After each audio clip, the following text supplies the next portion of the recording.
My best friend betrayed me, so I took away everything he loved.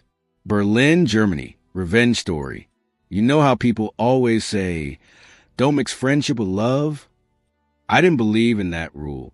I thought if someone is your best friend, they would always have your back. They'd be happy for you when you find love, not try to steal it away. Well, I learned the hard way. This happened in Berlin a few years ago. At the time, I was 26, working in a mid-sized tech company in Kreuzberg. I'd moved to the city from Hamburg for work, and I didn't know many people. That's when I met Lucas. Lucas was everything you'd want in a friend. Funny, easygoing, and always ready for an adventure.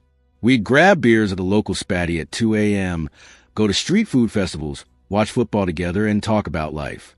I trusted him completely. A year into my Berlin life, I met Clara at a photography exhibition. She was studying art history and had this quiet, thoughtful personality that drew me in. We started dating, and honestly, I was falling in love faster than I expected. Naturally, I introduced her to Lucas. At first, everything seemed fine. We'd all hang out together. Lucas would joke around.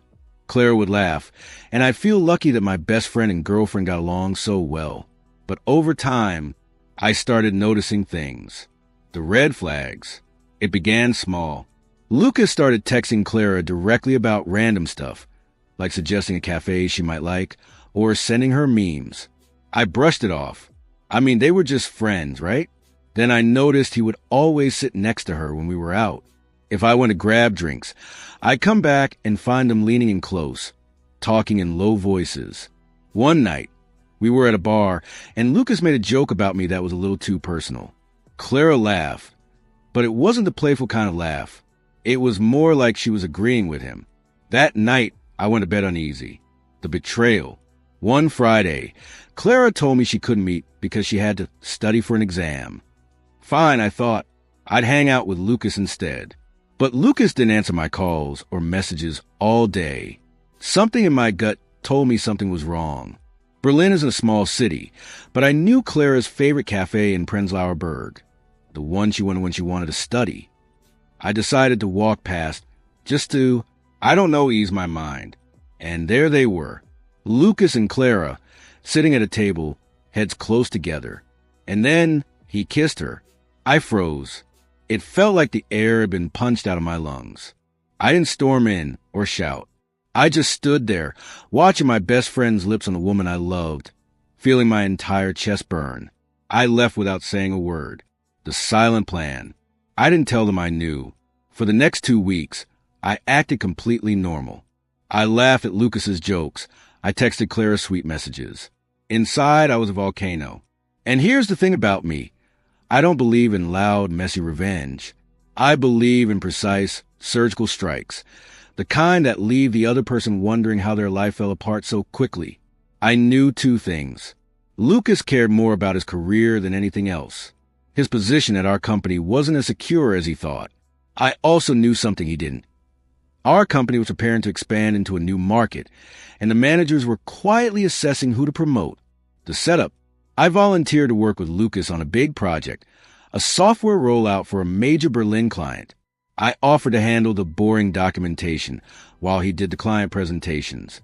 What he didn't know was that I was carefully recording every mistake he made, every missed deadline, every time he forgot to follow protocol. Meanwhile, I was secretly fixing his mistakes behind the scenes, but I kept proof of the original errors. I also started talking to the managers in casual ways, bringing up my concerns about Lucas. Nothing obvious, just little seeds. Oh, yeah, Lucas is great with clients. Sometimes he rushes, though. I had to redo part of his report last week, but it's fine. We all make mistakes. I smiled when I said it. No one suspects the smiling guy. The final blow came during the client's biggest presentation. Lucas had promised to prepare a flawless demo. I knew he hadn't tested it properly, so I made sure the managers were present for the meeting. When the demo crashed halfway through, Lucas panicked. He looked unprofessional, unprepared, and worst of all, careless. After the meeting, I stepped in to save the project. I had a backup version ready, fixed the issues, and finished the presentation myself. 2 weeks later, management called him in. They cited performance concerns and told him he wouldn't be getting the promotion or keeping his job. The aftermath. When Lucas came to me, looking for sympathy, I just shrugged. Tough break, man, but you'll find something else. As for Clara, I never confronted her. I simply stopped calling, stopped showing up. I let her wonder why I vanished. A month later, I heard she'd broken up with Lucas.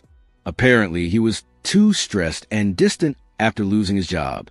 Good. Let them both feel what I felt. Abandonment. Berlin is a small city. A year later, I was promoted. I moved to a nicer flat near Tiergarten. Started dating someone who actually respected me and built a circle of friends who weren't snakes. I saw Lucas once on a U-Bahn. He looked thinner, tired, like life had been chewing him up. He avoided my eyes. I didn't need to say anything. My silence had been my loudest revenge. Sometimes, revenge isn't about yelling, fighting, or making a scene. It's about precision. It's about making sure the people who betrayed you lose the very thing they care about most. Lucas lost a career. Clara lost me. And I got my life back. If you enjoyed this story, drop a like, leave a comment, and subscribe. I've got more real-life tales of betrayal and payback that'll keep you on the edge of your seat.